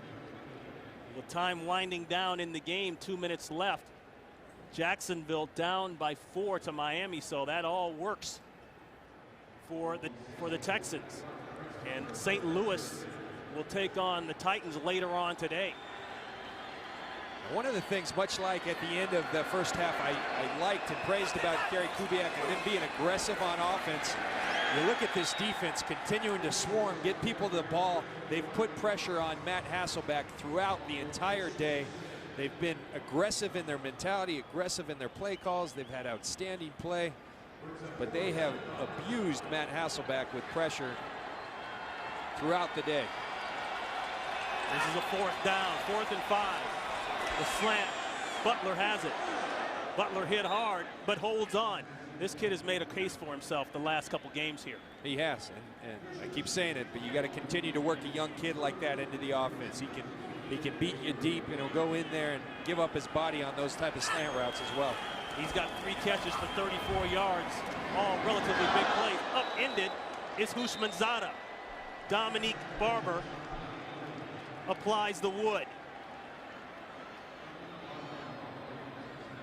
And Houshmandzadeh is hurt. Dominique Barber continues to flash at free safety. They gave him a start. They liked what he did early on. He's making his case to continue to be that starting free safety for the Houston Texans. So good news, TJ Houshmandzadeh walks off the field under his own power. I think the way he landed on the back of the neck was the culprit. And you watch him get undercut and come down on his head, and he's lucky to be getting up. And you know, TJ Houshmandzadeh, yes, he's new here and he's been very productive, 61 catches coming into today. This guy is a competitive player. He's second in the NFL in reception since 2006, has played at a high level for a long time. 2nd and 10 throw, the screen quickly, sniffed out quickly by the Texans. Ryans again. You know, we talk about guys that the general public doesn't hear a lot about. Andre Johnson, you know, with fantasy football, you hear about him, and maybe not as much as the team were winning, but Ryans is a guy I'm convinced not a lot of people know a lot about. Yeah, and I'm telling you, if you're an opposing NFL football player, you got your Pro Bowl votes coming up here, send this guy. There. He deserves it because he plays like this each and every week. Today he's turned it up a little, but this guy shows up every week. Hasselbeck gets it away. The pressure's all over him. That's the tight end Carlson with his 2nd catch of the day. Pressure by Mario Williams. Williams has had a nice game today. Yes, he has. Hurry up mode.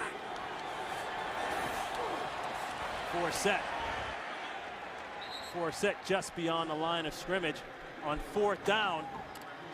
And that'll be a turnover on downs. Ryans again. They've played an excellent football game, and they've been all over. He's dropped back 36 times, hit 10 times, hurried 17 times. They've been all over Matt Hasselbeck, and that doesn't bode well for the Seattle Seahawks. Jim Mora told us one thing on offense to be successful: we got to protect Matt Hasselbeck, and the Texans beat you to the punch today. So with 2:28 and counting, the Texans will take over. They'll give it to Foster. In Seattle, we talked about the changes in the offensive line for the Texans. Well, Seattle's had their issues too. Everyone's talked about it. They lost Walter Jones at the beginning of the season, never really recovered fully from the offseason knee surgery. And they lose Mike Wall. Mike Wall actually retires after failing the physical. That is a 2-minute warning. An excellent day for Andre Johnson. Started off the first play of the game, a 64-yard bomb, and the Texans never looked back after that. You know, and a lot of great coaching decisions by the Houston Texans today. So you see a little skirmish breakout, but probably the best coaching decision is having Andre Johnson on the sideline right about now, because you don't want him to get hurt at this point. He had a fine day, and he's deserving this little rest. There's an injured Seahawk on the field. There's an injury. Curry. Under 2 minutes of the game by rule. Curry, the highest drafted Seahawk since Sean Springs back in '07, and really he rounds out what is, I think, this year, John, a very good linebacking group from the draft. Oh my goodness! I mean, you got Aaron Curry, you got Brian Cushing. We've covered James Laurinaitis all year, playing fantastic football. Clay Matthews up in Green Bay. Ray Malaluga from that other school in LA. And, that's right. I mean, there's a young core of linebackers wreaking havoc on this league, and Aaron Curry took a little friendly fire, as we call it, from his teammate David Hawthorne. Took a helmet to the side, and let's hope that Aaron Curry, the fine young player for Seattle, is okay. But really one of those career-type days on the other side of the ball there for Matt Schaub.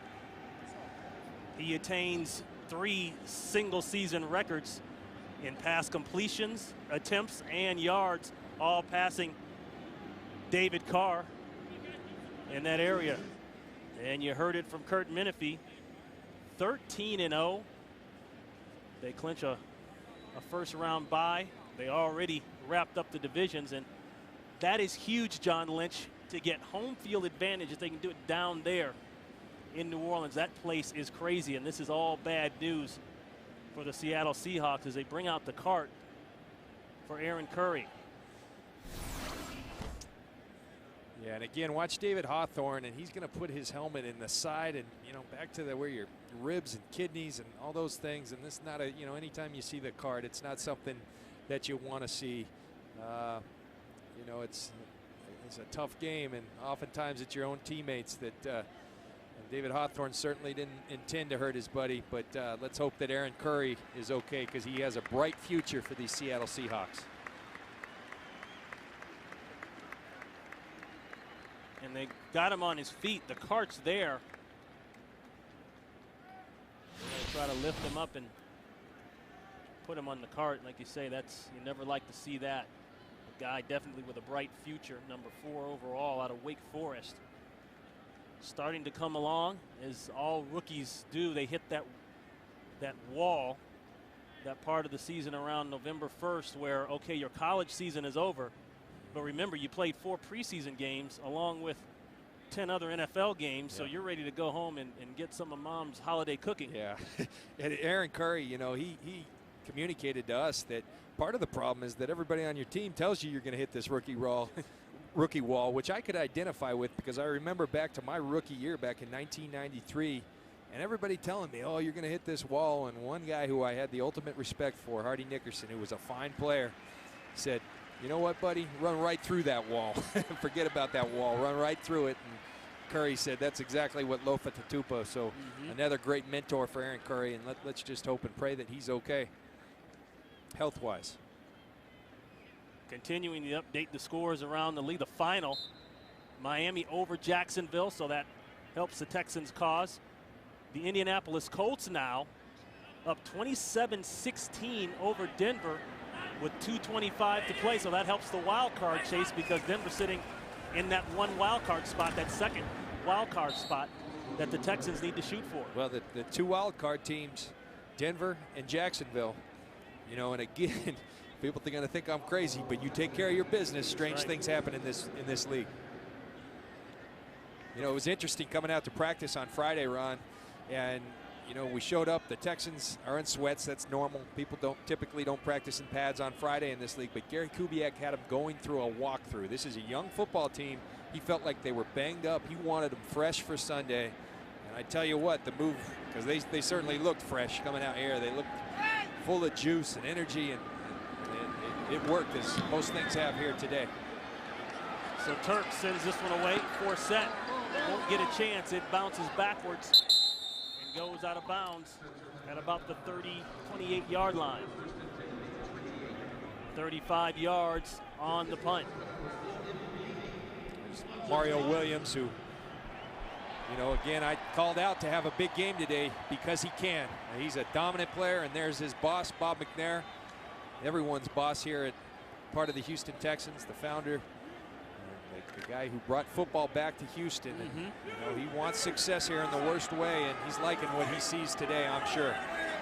Just named to the South Carolina Athletic Hall of Fame this past week, along with some other greats, tennis player Stan Smith, basketball player Horace Grant. So congratulations to him and his supporters and his family. One of the things we talked about, his interest in horse racing, in addition to the Houston Texans. I shared with him my horse story. We're invested in a horse. He ran one race, and that was enough.